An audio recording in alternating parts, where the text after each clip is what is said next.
Welcome to Mrs. E English Skills. I'm Mrs. E and today we're looking at sentence structure part 2. For part 1, see the link below, watch that video before watching this one.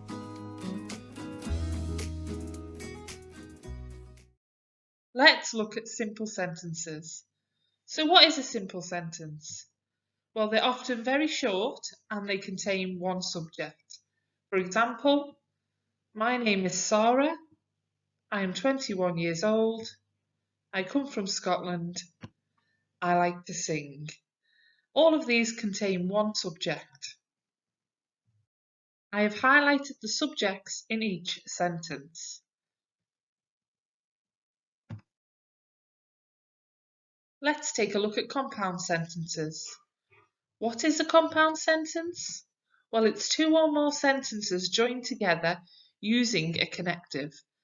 Connectives are words such as and, but, because, when, so, then, and many more. For example, if we were to have a simple sentence, Joseph likes to dance, and another simple sentence, he plays the drums, we can put those together using the connective and it becomes Joseph likes to dance and he plays the drums. This is a compound sentence. Task 1. Fill in the blanks using different connectives to make compound sentences. As you can see, we have 4 pairs of sentences that can be joined together. If you would prefer, you can repeat your connectives. However, it's a good idea to try and use different ones in order to broaden your vocabulary. If you would like to pause the video here, you can have a go at the task before I start to reveal the answers. Okay, let's look at the answers. Number 1. She bought some pens and or then she bought a notebook to write in. Number 2. The doctor called each day to help Mrs. Telford while, when or as she was recovering from her fall. Number 3. Teresa hadn't been able to sing since, while or as she had laryngitis. Number 4. Jessie painted the hallway when or while Patrick was out at work. How did you do? And finally, let's take a look at complex sentences. So what is a complex sentence?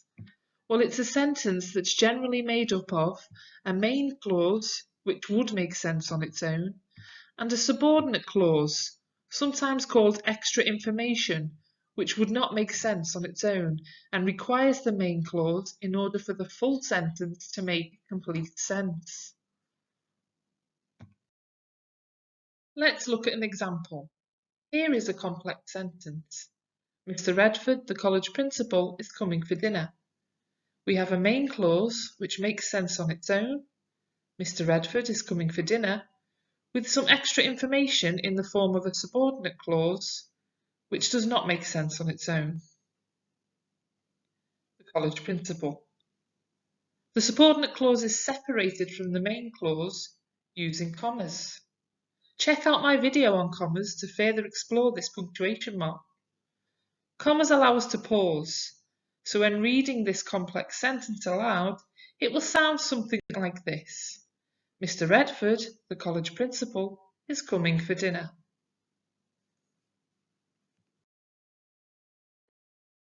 The subordinate clause can also be at the start or end of a sentence. For example, since I came back from my holiday, I have had a horrible cold. Which part of this sentence is the subordinate clause, the part that doesn't make sense on its own, and which part is the main clause, the part that does make sense on its own? Since I came back from my holiday, this is the subordinate clause. We need some extra information in order for the full sentence to make sense. Did you guess right? The main clause is therefore, I have had a horrible cold. This makes sense on its own as a sentence. You can see at the start of this sentence it starts with a connective, since. If you start your sentence with a connective, such as since, although, as, if, even though, when, it will be required to have a comma, and therefore it is a complex sentence because it will need some extra information in order for it to make sense. Let's have a look at another example. I will stay at home because of the rain. Can you guess which part of this is the main clause and which part is the subordinate clause? I will stay at home makes complete sense, so it must be the main clause. Because of the rain? This requires some more information in order for it to make sense, so that makes it the subordinate clause. Unlike the first sentence, this sentence is not separated using a comma. This is because the subordinate clause is at the end of the sentence rather than the beginning. So the start of the subordinate clause, because, acts like a connective, joining the sentence together without a pause or without need for a pause. If we were to turn this sentence around and say, because of the rain, I will stay at home, it would then require a comma, just like the sentence above. Task 2. Look at the complex sentences below. Can you identify the subordinate clause in each? If you would like to have a go at this task, please pause the video before I reveal the answers. Here are the answers. Number 1, since arriving. Number 2, the man who lives next door. Number 3, before I go. And number 4, snowball. In order to check you had the right answers, all you needed to do was to check the bit you hadn't circled made sense by itself. I have had my tea. Mr. Green is moving out. I will say goodbye to Jessica. My cat is unwell. As you know, these parts of the sentence are the main clause, and so make sense on their own. How did you do?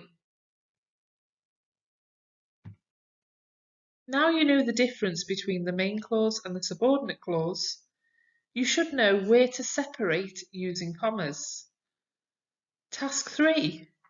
Insert commas into the complex sentences below. At the end of each sentence, the number of commas required are in brackets. For example, number 1 requires 2 commas. If you would like to have a go at this task, please pause the video now before I reveal the answers. Okay, here are the answers. Number 1, my neighbour, Mr. Baggins, is very cheerful. Number 2, the salon on the corner of Wells Road is closed on Mondays. Number 3, the family, who live 3 doors down, are moving to Wales. Number 4, the pub in our village, the Farmer's Arms, has won awards for its signature beer. Number 5, at the weekend, whenever the weather is nice, we like to go for long walks. Number 6, the twins, Hilary and Eliza, are hard to tell apart. Number 7, our cat, Fluffy, hates our dog, Spot. And number 8, next spring, probably April or May, I am hoping to open a bar, the Old Irish, in Devon.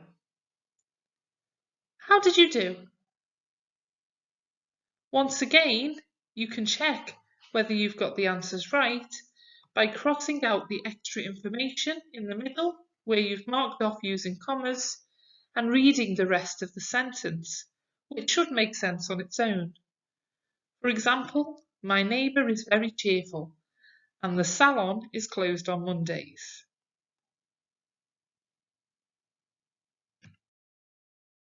For our final task, we will be looking at all three sentence types. Can you remember what they are?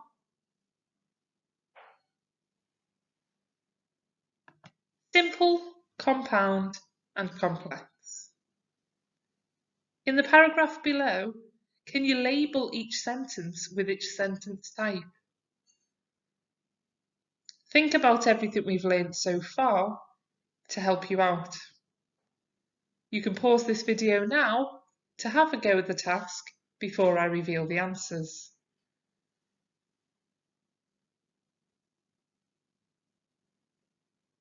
Okay, here are the answers. Number 1. Ian jumped into the pool. This is a short sentence with one subject, Ian, so therefore it must be a simple sentence. Number 2. The water, which was icy cold, splashed over the sides.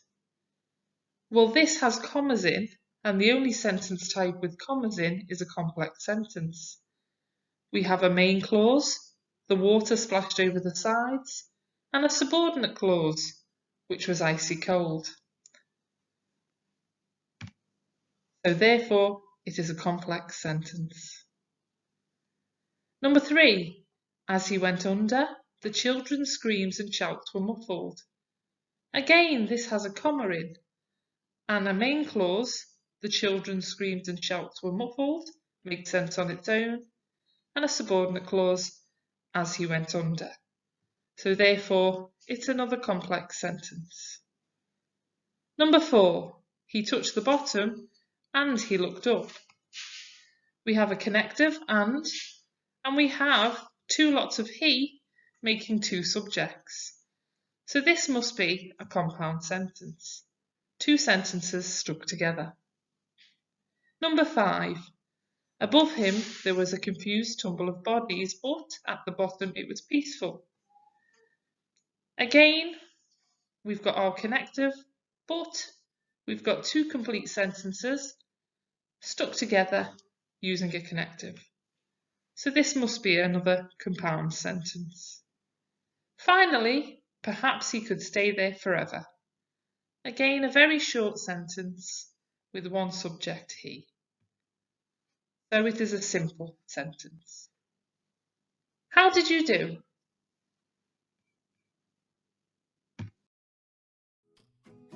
Thank you for watching. If you've enjoyed this video, don't forget to subscribe, like and share, and check out my other videos to keep improving your English. If you have any questions about the contents of this video, just pop them down in the comment bar below. I'm Mrs. E, and I'll see you soon.